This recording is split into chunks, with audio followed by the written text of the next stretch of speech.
Big boss లో ఉన్నప్పుడు ఆమె గెలవాలని చెప్పి నేనే ఒక సిస్టర్ గా ఇన్ని రోజులు సపోర్ట్ చేశాను. నిజంగా ఆమె అట్లా నెగిటివ్ అనేది అలా కేసు పెట్టడం చాలా బాధాకరం వేస్తుంది. కాబట్టి ఎప్పటికైనా విష్ణుప్రియ అక్క తెలుసుకొని ఆ ఇన్స్టా అకౌంట్ ని మంచిగా యూజ్ చేసుకుంటే పెద్ద పెద్ద హీరోయిన్లే ఉన్నారబ్బా, కానీ విష్ణుప్రియ మీద పడి ఆమె అట్లా మనీ ఎక్స్పెక్ట్ చేస్తుంది కాబట్టి అలా కేసు పెట్టడం అనేది కరెక్ట్. ఆమెకు సపోర్ట్ చేయట్లేదు, అలా చెయ్యొద్దు అని చెప్పి చెప్తున్నాను అంతే. అదే అంటున్నా, ఇప్పుడు మనం ఆమె చేసే బిగ్ బాస్ లో ఉన్నప్పుడు మంచిగా ఆడుతుంది, మంచిగా ఉందని చెప్పి సపోర్ట్ చేస్తాం అబ్బా. ఆమె బయటకు వచ్చిన తర్వాత ఆమె పర్సనల్ కదా, ఆమె ఇన్స్టాలో ఏ వీడియో చేసుకున్నా ఏ పోస్ట్ పెట్టుకున్నా అది సంబంధం ఉండదు కదా.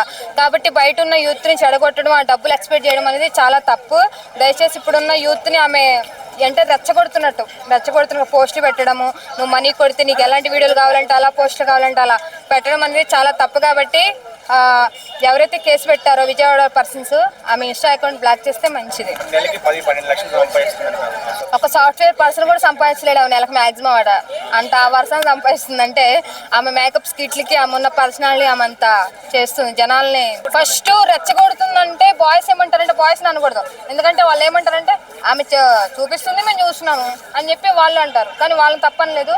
కాబట్టి ఏ ఆడపిల్లైనా సరే మనం అంటూ దేవుడిచ్చిన ఒక ఆడపిల్ల మనం దేవుడితో ఒక మంచి దేవతో అర్థ సమానం. కాబట్టి దయచేసి విష్ణుప్రియకి ఇప్పటికైనా తప్పు తెలుసుకొని ఆ వీడియోస్ కానీ ఆ ఫొటోస్ ఎక్కడైతే అలా గలీజ్గా పెట్టిందో ఆ వీడియో మొత్తం డిలీట్ చేస్తే ఉంటుంది, లైఫ్ ఉంటుంది.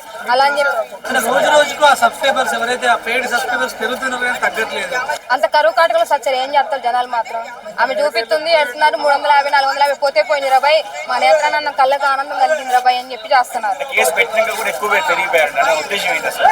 అదే ఇంతకనగా కేసు జరుగుతుంది, ఇంతకనగా జరుగుతుందిరా అని చెప్పి కంప్లైంట్ మీద కంప్లైంట్ ఇస్తున్నా కూడా జనాలు ఇంకా ఆతృతగా చూస్తున్నారంటే దాంట్లో చిన్నపిల్లలు కావచ్చు, స్కూల్ మేట్స్ కావచ్చు, కాలేజీలు కావచ్చు, ఫ్యామిలీ మేట్స్ కావచ్చు. ఇప్పుడు ముసలిడికి కూడా ప్రకృతి కాలంగా తయారైంది ఇప్పుడు.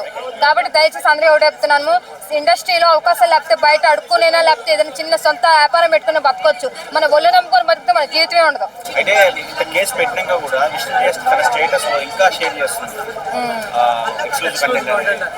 కాబట్టి దాన్ని ఇంకేమనాలంటే కంపల్సరీ మీరు ఏమన్నా చేసుకోండి రాబాయ్, నా మీద ఎన్ని కేసులను పెట్టుకోండి, నా పోస్టులు మాత్రం ఆగో రాబాయ్ అని చెప్పి ఎకతాలుగా పెట్టినట్టు ఉంది. కాబట్టి కంపల్సరీ ఈ విషయాన్ని సీరియస్గా తీసుకొని ఆమె ఏదో చేసిందో ఆమె మీద కూడా కొంచెం రియాక్షన్ అయ్యి కొంచెం అలాంటి వాళ్ళు ఇంకా చాలా మంది ఉన్నారు కాబట్టి అలాంటి రియాక్ట్ అయితే ఇప్పుడున్న సమాజానికి ఒక మంచి మేలు చేసినట్టు.